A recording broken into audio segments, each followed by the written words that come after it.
Dead എക്കണോമിയോ അതോ ഉരുക്കുകോട്ടയോ? US താരിഫുകളെ അതിജീവിച്ച Indian സമ്പദ് വ്യവസ്ഥ. നമസ്കാരം, ഞാൻ അജു വാരിക്കാട്.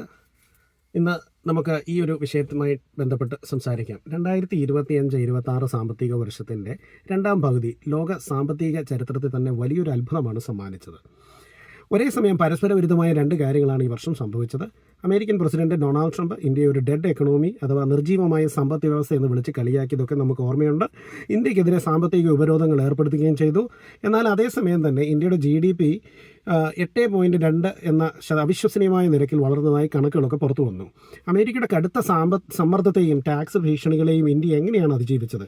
ഈ വളർച്ചയ്ക്ക് പിന്നിലെ യഥാർത്ഥ കാരണങ്ങൾ എന്താണ്? ഇന്ത്യയെ തകർക്കാൻ അമേരിക്ക പ്രധാനമായും രണ്ട് വഴികളാണ് തിരഞ്ഞെടുത്തത്. ഒന്ന്, ഇന്ത്യയുടെ ഇമേജ് തകർക്കുക എന്നത്. രണ്ട്, നികുതി കൂട്ടി ഇന്ത്യൻ ഉൽപ്പന്നങ്ങളെ തളർത്തുക.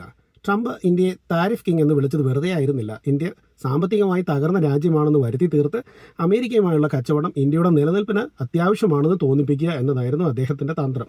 റഷ്യയുമായി ഇന്ത്യയ്ക്കുള്ള സൗഹൃദത്തെ എതിർക്കുവാനും അമേരിക്കയുടെ നിബന്ധനകൾക്ക് വഴങ്ങുവാനും വേണ്ടിയായിരുന്നു ഈ സമ്മർദ്ദം.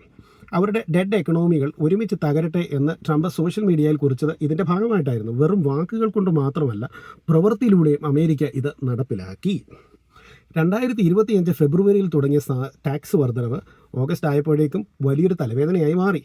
തുടക്കത്തിൽ വെറും 10% മാത്രമായിരുന്ന ഇറക്കുമതി ചുങ്കം, അതായത് ഇമ്പോർട്ട് താരിഫ്, പിന്നീട് 25% വരെയായി ഉയർന്നു. അതിനു പുറമെ റഷ്യയിൽ നിന്ന് എണ്ണ വാങ്ങുന്നത് തുടരുന്നതുകൊണ്ട് ഒരു ശിക്ഷ എന്ന നിലയിൽ ഒരു 25% കൂടി സർചാർജ് അവർ അധികമായി ചുമർത്തി. അതായത് മൊത്തം 50% നികുതിയാണ് ഇന്ത്യൻ ഉൽപ്പന്നങ്ങൾക്ക് മേൽ ചുമത്തപ്പെട്ടത്. ഇത്രയൊക്കെ തിരിച്ചടികൾ ഉണ്ടായിട്ടും ഇന്ത്യൻ സമ്പദ് വ്യവസ്ഥ പിടിച്ചു നിന്നത് ലോകത്തെ ഞെട്ടിച്ചു. അമേരിക്കൻ താരിഫുകൾ പുറത്തുനിന്ന് ആക്രമിച്ചപ്പോൾ ഇന്ത്യ പിടിച്ചു നിന്നത് അവരുടെ ആഭ്യന്തരമായ കരുത്ത് അഥവാ ഡൊമസ്റ്റിക് കൺസംഷൻ കൊണ്ടാണ്. 140 കോടി ജനങ്ങളുള്ള ആ രാജ്യത്ത് ഉത്സവകാലത്തെ കച്ചവടം പൊടിപൊടിച്ചു. ജനങ്ങൾ സാധനങ്ങൾ വാങ്ങിക്കൂട്ടിയത് സമ്പദ് വ്യവസ്ഥയ്ക്ക് വലിയൊരു കവചമായി മാറി. കൂടാതെ ഗവൺമെൻറ് റോഡുകളും മെട്രോകളും പോലെയുള്ള ഇൻഫ്രാസ്ട്രക്ചർ പദ്ധതികൾക്കായി വലിയ തോതിൽ പണം മുടക്കിയതും ഗുണകരമായി.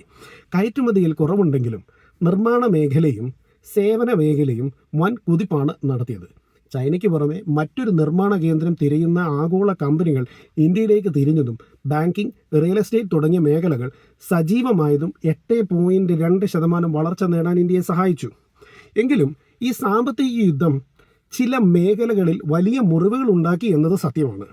കയറ്റുമതിയെ മാത്രം ആശ്രയിക്കുന്ന പല ബിസിനസ്സുകളും പ്രതിസന്ധിയിലായി.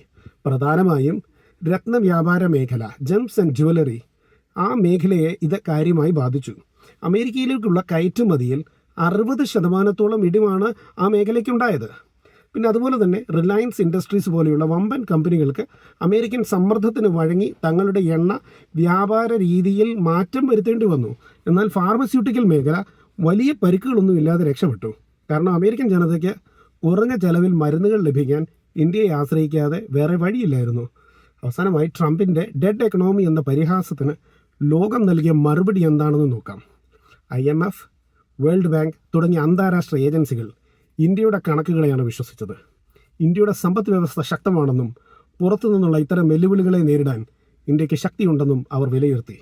ചുരുക്കത്തിൽ, പുറത്തുനിന്നുള്ള സമ്മർദ്ദങ്ങൾ ഒന്നും ഏശാത്ത ഒരു ടെഫ്ലോൺ എക്കണോമി ആയി ഇന്ത്യ മാറിയിരിക്കുന്നു എന്നതാണ് സത്യം.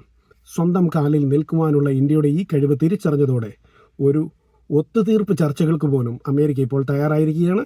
Thank you so much.